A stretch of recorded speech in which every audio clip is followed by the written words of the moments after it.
எல்லோரும் எப்படி இருக்கீங்க? நான் ரொம்ப சூப்பராக இருக்கேன். இன்றைக்கி வந்து ஃபுல் கிச்சன் டீப் க்ளீனிங் தான் பார்க்க போகிறோம். ஸோ ஊர்லேருந்து வந்ததுக்கப்புறம் ஒவ்வொன்றா வந்து ரூமு அப்படியே ஒன்றா வந்து க்ளீன் பண்ணிகிட்டே இருக்கிறேன். ஃபஸ்ட்டு நான் க்ளீன் பண்ண ஆரம்பித்தது பார்த்திங்கன்னா ரூமு தான். அதெல்லாம் வந்து க்ளீன் பண்ணிவிட்டு அப்புறம் வந்து ட்ரெஸ்ஸஸ் எல்லாமே வந்து கொஞ்சம் செட் பண்ணி வச்சுட்டு அப்புறமா கிச்சன் கிட்டே வந்தேன். ஸோ கிச்சனில் வந்து நிறைய டிப்ஸ் இருக்குது. ஸோ அது உங்கள் கூட ஷேர் பண்ணலாம். நான் இந்த மாதிரி க்ளீன் பண்ணுவேன்றது உங்கள் கூட ஷேர் பண்ணால் உங்களுக்கும் ஹெல்ப்ஃபுல்லாக இருக்குன்னு சொல்லிட்டு தான் இது வந்து வ்ளாக் எடுத்திருக்கேன். அண்ட் வீடியோ வந்து ஸ்கிப் பண்ணாமல் ஃபுல்லாக பாருங்கள், இன்ட்ரெஸ்டிங்காக இருக்கும். அண்ட் இப்போ நம்ம வீடியோக்குள்ளே போகலாம்.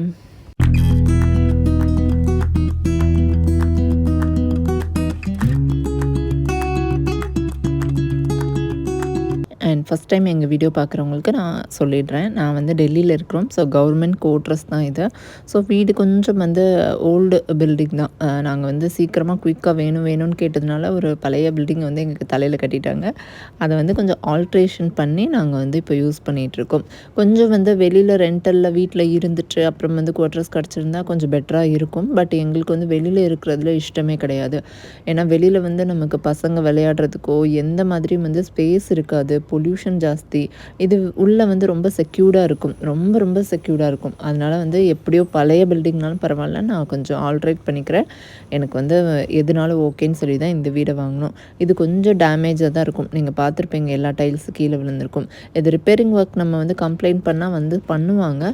பட் நாங்கள் வந்து பரவாயில்ல, அது பண்ணி அது 1 மந்த்க்கு அப்புறம் தான் வருவாங்க. அது என்னத்துக்கு, நம்மளே முடிஞ்சால் பண்ணலாம், இல்லைன்னா ஏதாவது மேனேஜ் பண்ணிக்கலாம்னு சொல்லிட்டு நான் கொஞ்சம் ஸ்டிக்கர்ஸ்லாம் ஒட்டி அதெல்லாம் கொஞ்சம் ஆல்ட்ரேட் பண்ணிகிட்டே இருப்பேன் அப்பப்போ. அதனால் கொஞ்சம் சூப்பராக வந்து வீடு மெயின்டைன் ஆகிட்டு போயிட்டே இருக்குது. 1 மந்த்தாக வந்து அப்படியே வந்து டப்பாவில் க்ளோஸ்டாகவே வந்து க்ளோசரி ஐட்டம்லாம் இருந்ததுனால ஒரு மாதிரி ஸ்மெல் வந்துடக்கூடாது, டக்குன்னு வந்து வண்டு வந்துடக்கூடாதுன்னு சொல்லி இதை கொஞ்சம் காத்தோட்டமாக வைக்கலான்னு சொல்லி நான் தனித்தனி கவர்ஸ் போட்டு வச்சுட்டேன். இதை நம்ம திரும்ப வந்து ஃபில் பண்ணும்போது ஈஸியாக இருக்கும். பேப்பரில் விரிச்சோ இல்லை ஏதாவது பாத்திரத்தில் போட்டு வைக்கிறத விட இது கொஞ்சம் பெஸ்ட்டாக இருக்கிற மாதிரி இருக்கிறதுனால நான் கேரி பையில் போட்டு அதை கொஞ்சம் அப்படியே காத்தாட வந்து விட்டுட்டேன். வெயிலில் வச்சா கொஞ்சம் நல்லா தான் இருக்கும். பட் வெளியில் வந்து பார்த்திங்கன்னா நிறைய பேர்ட்ஸ்க்கு வந்து சாப்பாடு போட்டு என்ன ஆகிட்டு அது அங்கேயே இருக்குது. ஸோ இதை வச்சுட்டோன்னா அது வாய் வச்சிடக்கூடாதுன்னு சொல்லி பயத்தில் நான் உள்ளே ஃபேன் போட்டு கொஞ்சம் அப்படியே வந்து காய வச்சுட்டு விட்டுட்டேன்.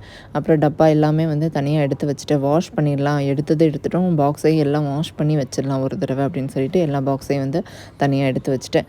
அப்புறம் ஸ்பூன்ஸ் பார்த்திங்கன்னா அங்கே உள்ள ஸ்டாண்டில் தெரியும், அவ்வளோ மோசமாக இருந்தது. எல்லாமே உள்ளே அவ்வளோ அழுக்காக இருந்தது. ஏன்னா ஒரு 3 மந்த் ஆகிடுச்சு எனக்கு தெரிஞ்சு. ஒரு 3 மந்த்தாக வந்து கை வைக்கவே இல்லை, அப்படியே விட்டுட்டேன். அந்த 3 மந்த்க்குள்ளே தான் இவ்வளோ வந்து டஸ்ட் இருக்குது. ஸோ அதெல்லாம் ஃபஸ்ட்டு க்ளீன் பண்ணிடலான்னு சொல்லி இந்த டப்பா எல்லாம் ஃபஸ்ட்டு எடுத்து வாஷ் பண்ணி கொஞ்சம் வெயிலில் காய வச்சிட்டோன்னா ஃபஸ்ட்டு இந்த ஒர்க்கை முடிச்சிடலாம் அப்படின்னு சொல்லிட்டு ஃபுல் டப்பா எல்லாமே வந்து வாஷ் பண்ண ஆரம்பிச்சிட்டேன். எல்லாமே ஃபஸ்ட்டு நம்ம கவுண்டர் டாப்பில் இருக்கிறது எல்லாமே எடுத்துகிட்டு அதில் உள்ளதெல்லாம் வாஷ் பண்ணி வெயிலில் காய வச்சுட்டு நம்ம மற்ற வேலையெல்லாம் பார்க்கலாம் அப்படின்னு சொல்லிட்டு வாஷிங் வந்து பண்ண ஆரம்பிச்சிட்டேன். ஃபஸ்ட்டு வந்து வெசல்ஸ்லாம் வந்து வாஷ் பண்ணி தனியாக வச்சுட்டு அதுக்கப்புறமா பார்த்திங்கன்னா இந்த கவுண்டர் டாப்பில் இருக்கிற அந்த வால்ஸ் எல்லாமே அந்த டைல் அந்த இடம் எல்லாம் வந்து க்ளீன் பண்ண ஆரம்பிச்சிட்டேன். அதுக்கப்புறமா பார்த்திங்கன்னா கேஸு. ஸோ எங்களுக்கு வந்து சிலிண்டர் கிடையாது, இந்த பைப்லைன் கனெக்ஷன் தான். ஸோ அது மேலே பார்த்திங்கன்னா பயங்கரமான டஸ்ட் இருக்குது. அப்படியே பிசுன்னு ஒரு மாதிரியாக இருக்குது. பார்த்திங்கன்னா தெரியும், எல்லோ கலரில் அப்படியே வந்து ஃபார்ம் ஆகிருக்கும் நம்ம ஆயில் எல்லாமே. ஸோ இதை வந்து ரீடிங் எடுக்க வருவாங்க, அப்போ பார்த்தாங்கன்னா கண்டிப்பாக வந்து காரி துப்பிட்டு போயிடுவாங்கன்னு சொல்லிட்டு அதை ஃபஸ்ட்டு க்ளீன் பண்ணிடலான்னு சொல்லி நல்லா வந்து ஸ்க்ரப்பர் போட்டு அதை வந்து க்ளீன் பண்ணிட்டேன். ஸோ நெக்ஸ்ட் வந்து பார்த்திங்கன்னா சின்ன ஐட்டம்லாம் வந்து ரொம்ப ஐட்டம் வந்து முக்கியமான ஐட்டம்லாம் வந்து பெரிய டப்பாவில் தான் போட்டிருப்பேன். மற்றது எல்லாமே வந்து நமக்கு வரும்ல, ஸ்நாக்ஸ் ஏதாவது வாங்குகிற அந்த டப்பாவில் வந்து போட்டு குட்டி ஐட்டம் இதெல்லாம் வந்து எப்போவாவது எடுக்கிற ஐட்டமாக இருக்கும்ல. ஸோ அந்த ஐட்டம் எல்லாமே இந்த மாதிரி போட்டு இங்கே ஒரு ரேக் வச்சு அந்த இடத்துல இதில் ஃபுல்லாக வந்து செட் பண்ணிட்டேன். இதெல்லாம் வந்து எப்போவாவது ஒரு தடவை தான் எடுக்கிறது தான், ரேராக யூஸ் பண்ணுற ஐட்டம்ஸ் தான். ஸோ இதெல்லாம் ரெடி பண்ணதுக்கு முன்னாடி வந்து பாக்ஸஸ் எல்லாமே வந்து வாஷ் பண்ணி காய வச்சுருந்தேன். ஸோ இதுவுமே வந்து நல்லா ட்ரை ஆகிடுச்சு.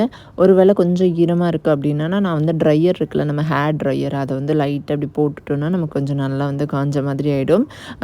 இன்கேஸ் நம்ம வந்து டப்பாவில் தட்டி வைக்கும்போது கொஞ்சம் ஈரம் இருந்தால் கூட வண்டு விழ ஆரம்பிச்சிடும். ஸோ இது வந்து ட்ரையர் யூஸ் பண்ணிட்டு தான் மேக்ஸிமம் வந்து அதில் வந்து ரீஃபில் பண்ணுவேன் எப்போவுமே, வாஷ் பண்ணால் எப்போவுமே. அண்ட் அதுக்கப்புறம் எல்லாம் வாஷ் பண்ணது எல்லாமே வந்து ரெடி ஆகிட்டு, ஸோ அதனால் அது இடத்துல எல்லாமே செட் பண்ணிடலான்னு சொல்லி செட் பண்ணிகிட்ருக்கேன். இந்த டப்பா பார்த்திங்கன்னா பிங்க் கலர் பாக்ஸ் வந்து நான் மேரேஜ் ஆனப்போ வந்து எனக்கு இது எங்கள் அம்மா கொடுத்தது. இப்போ வரைக்கும் அதை நான் யூஸ் பண்ணிகிட்ருக்கேன். 15 வருஷம் ஆகிடுச்சு. இந்த டப்பா வந்து தூரப்போட மனசே இல்லை, ரொம்ப கம்ஃபர்டபுளாக இருக்குது. இது மாதிரி நான் தேடி பார்த்து எனக்கு கிடைக்கலன்றதுனால அதிலே வந்து திரும்பியும் வந்து ரீஃபில் பண்ணி வச்சுட்டேன். அதில் வந்து காயும் அப்புறம் ஏலக்காய் இது 2 வந்து டெய்லி யூஸ் பண்ணுற ஐட்டம்ன்றதுனால அதை வந்து போட்டு வச்சுருக்கேன். அண்ட் இதில் வந்து பார்த்திங்கன்னா நமக்கு சுகர், டீ தூள், அப்புறம் வந்து காஃபி பவுடர் இது 3 போடணும். காஃபி பவுடருக்கு பதிலாக நான் வந்து டீ மசாலா வந்து அதில் போட்டு வச்சுருக்கேன். ஸோ இதை வந்து கைக்கு எடுக்கிற மாதிரி, ஏன்னா அடிக்கடி வந்து ஹஸ்பண்டும் வந்து காஃபி போடுவாங்க. ஸோ அவங்க தேடுற மாதிரி இருக்க வேணான்னு சொல்லி இது கம்ஃபர்டபுளாக இந்த இடத்துலையே வந்து வச்சுருக்கேன். இதுக்கு கீழே பார்த்திங்கன்னா நமக்கு கீ, ஆயில் இதெல்லாம் வந்து இங்கே செட் பண்ணி வச்சுட்டேன். இது எல்லாமே பார்த்திங்கன்னா டெய்லி யூஸ் பண்ணுற ஐட்டம். நம்ம கைக்கு எடுக்கிற மாதிரி இருந்தால் கொஞ்சம் கம்ஃபர்டபுளாக இருக்கும்னு சொல்லி இந்த இடத்துல வந்து இதை வந்து வச்சுருக்கிறேன். இது பக்கத்துலேயே பார்த்திங்கன்னா இந்த செல்ஃபு இது வந்து நான் வந்து ஆர்டர் ப்ளேஸ் பண்ணி தான் வாங்கியிருந்தேன். அண்ட் இது ரொம்ப சூப்பராக இருக்குது. நம்ம ஃபுல் க்ளோசரி ஐட்டம் வந்து இந்த ஒரு ரேக்குள்ளே வந்துடும், கம்ஃபர்டபுளாக இருக்குது. அண்ட் இதில் வந்து நிறைய கலர்ஸ் இருந்தது. பட் எனக்கு ஒயிட் வேணும்னு சொல்லி நான் ஒயிட் வாங்கியிருக்கேன். ஸோ இதையுமே வந்து க்ளீன் பண்ணவே இல்லை. இதை வந்து க்ளீன் பண்ணி 1 இயர் ஆகிடுச்சு. ஏன்னா நான் டப்பா எல்லாமே வந்து காலியாகும்போது அப்பப்போ வாஷ் பண்ணியாவது வச்சுருவேன். ஆனால் இந்த ரேக்கை வந்து நான் வந்தப்போ மாட்டினதோடு சரி, அதுக்கப்புறம் க்ளீன் பண்ண எனக்கு டைமும் கிடைக்கல, அதை டச்சும் பண்ணல. ஸோ ரொம்ப அழுக்காக இருந்தது. இதுக்கு தான் கொஞ்சம் டைம் எடுத்தது. ஸோ இதை வந்து கொஞ்சம் க்ளீன் பண்ணி கொஞ்சம் செட் பண்ணி இதை வச்சுட்டு அதுக்கப்புறம் வந்து ரீஃபில்லிங் வந்து ஸ்டார்ட் பண்ணிட்டேன். ஸோ ரீஃபில் பண்ணிவிட்டு கரெக்டாக எல்லாமே வந்து செட் பண்ண ஆரம்பிச்சிட்டேன்.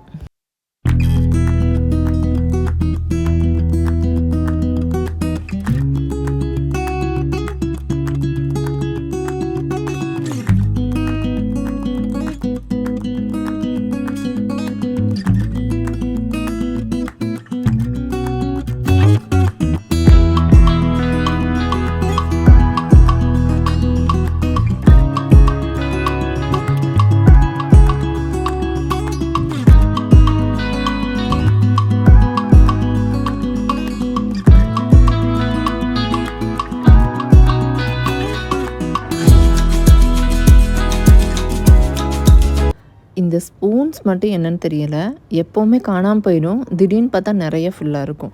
ஸோ அதே மாதிரி தான் இது எங்கே போச்சுன்னு தெரியலன்னு சொல்லி நான் ஒரு செட்டு வாங்கி திரும்ப ரீஃபில் பண்ணேன்னா அது திரும்பியும் வந்து காணாமல் போச்சு. இப்போ பார்த்தா திரும்ப ஃபுல்லாகிடுச்சு. ஸோ கொஞ்சம் வந்து கம்மி பண்ணிக்கலாம். ஏன்னா ஃபுல்லாக பசங்க இருக்க போய் திரும்ப திரும்ப அதை வந்து யூஸ் பண்ணிவிட்டு ஃபுல்லாக வந்து வாஷிங்க்கு போயிடுது. அதனால் கொஞ்சம் கம்மி பண்ணிடலான்னு சொல்லிவிட்டு அந்த ஐட்டம்ஸ்லாம் கொஞ்சம் கம்மி பண்ணி தேவை வேண்டியது வேண்டாத எல்லாம் வந்து தனியாக எடுத்து வச்சுட்டேன். அப்புறம் வந்து க்ளோசரி ஐட்டம்ஸ் எல்லாமே வந்து திரும்ப ரீஃபில் பண்ணிட்டேன்.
ஸோ டெய்லி யூஸ் பண்ணுற ஐட்டம்ஸு ஸ்பூனு, கரண்டி, அப்புறம் வந்து அந்த நைஃபு அந்த மாதிரி ஐட்டம்லாம் வந்து கையில் எடுக்கிற மாதிரி பக்கத்துலேயே வந்து வச்சுருக்கிறேன்.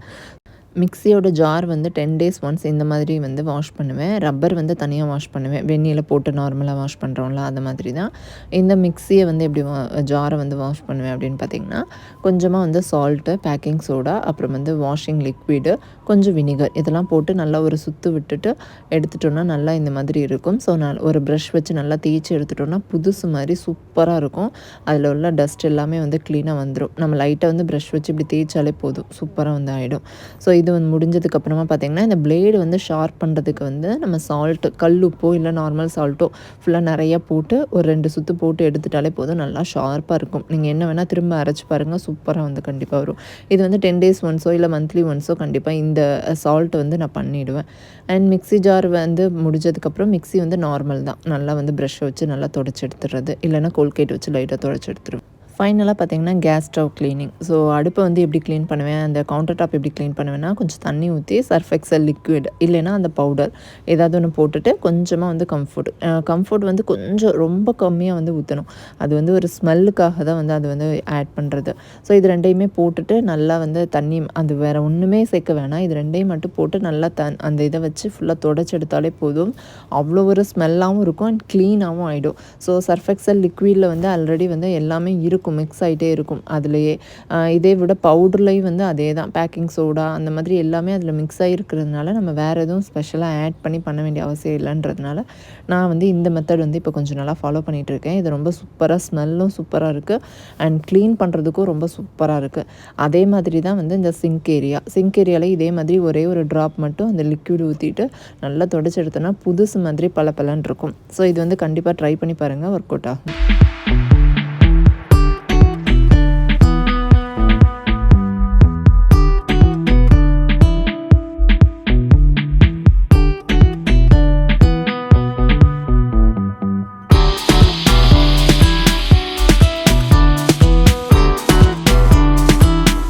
ஸோ இதுதான் வந்து என்னோடய மந்த்லி க்ளீனிங் ரொட்டீனாக இருக்கும். ஸோ இதுதான் என்னோடய கிச்சன் டீப் க்ளீனிங் ரொட்டீன்.